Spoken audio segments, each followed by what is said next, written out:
had no place in society, that not even his own father accepted him to be a worthy brother or son. He just sent him to herd the sheep.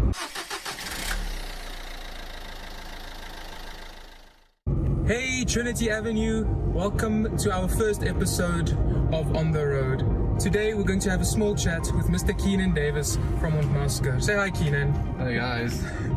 Okay, so Keenan, tell us a bit. What is Ontmasker?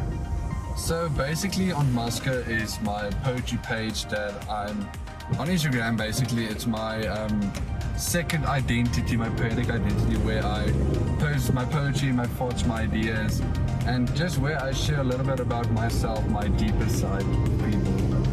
So you say it's a poetry page, right? Yeah, mainly poetry. So is it like deep poetry, or is it like slam poetry? What type of poetry are we looking at here? Well, I do slam poetry, like spoken word and so on, and I also have deep poems. I have very just average, just not too deep poems.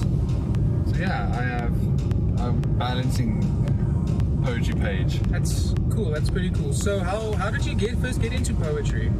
I think most people would say that started doing creative stuff, especially poetry, something happened dramatically. Like I just had my heart broken. Of course. Like most poets, I would think, had some dramatic experience. So I just had my heart broken, shattered, destroyed. I can use a lot of new words, but A girl, right? A girl. Yeah, well, yeah, a girl. Of course. So yeah, and matric, and so everyone just told me, just write it out, get it out of your system, it helps, and that's what I did, and it actually turned out not too bad. Here we are today. Cool, so you've been doing poetry for around 3 years. 3 years now, 4 years. Yeah, about 4 years, yeah, it's been September, which is 4 years. Yeah, that's pretty cool. And tell us about your book that you just brought out. So I released my book in the beginning of October. It's basically just a compilation of my poems, quotes, and a little bit longer pieces I wrote, and just about a story about a guy just that also is emotional sometimes. A male person that just also wants to say stuff that gets too deep sometimes for average society. Yeah. And I think that's really healthy, because there's this unhealthy stereotype that men should be stoic and emotionless. So that's pretty cool that you've made it as a male poet. I think that's pretty cool. Yeah, I already know a few poets that are male, like I think of Dirk and me. There's a new guy that I can't remember his name, just unbossed himself, Musket. Okay. And yeah, there's not a lot of male poets in South Africa mainly. Yeah.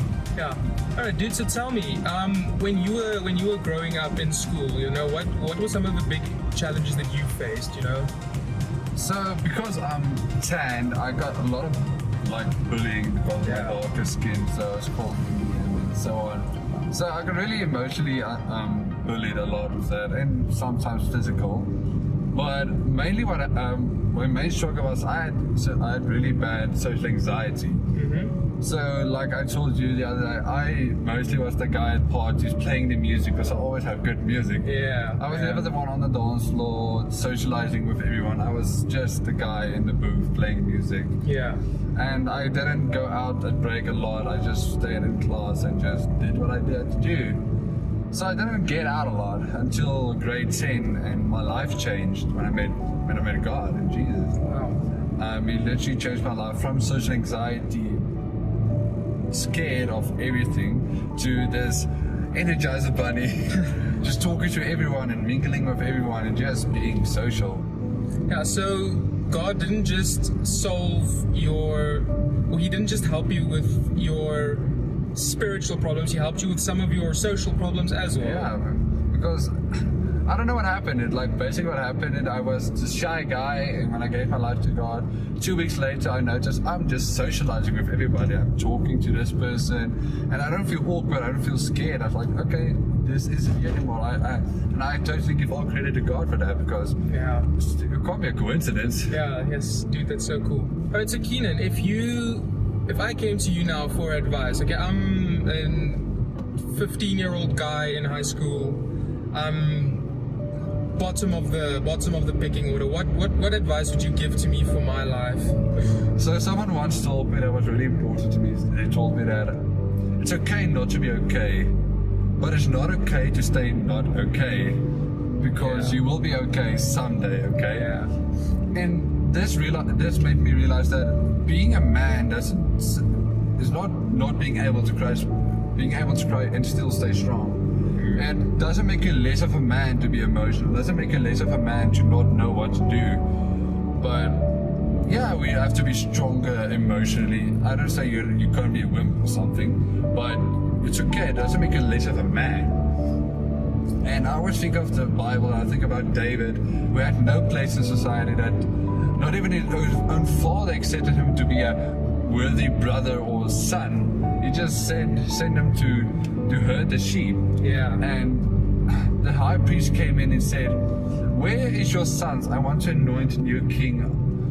And you've got all these sons except David. And he went through all of it like, "No, not him, no, not him." And the moment David walked into the door, God told the high priest, "That's him." And that made me feel like, okay, God your manhood doesn't get defined by how much you cry or how less you cry, how big your muscles are, but what God says of you. And that's what I would say to a 15-year-old guys, to love God and follow God and be the man He created you to be, because the best man you can be is a godly man. Yeah. And I would just be a David.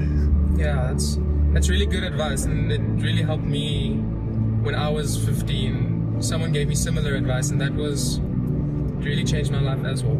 Thank you so much for your time, Keenan. We really appreciate. No problem. Really appreciate it. Guys, if you guys have any questions for me or for Keenan, feel free to DM us on Instagram. We're here for you guys. We love you guys. And Trinity Avenue out. Bye.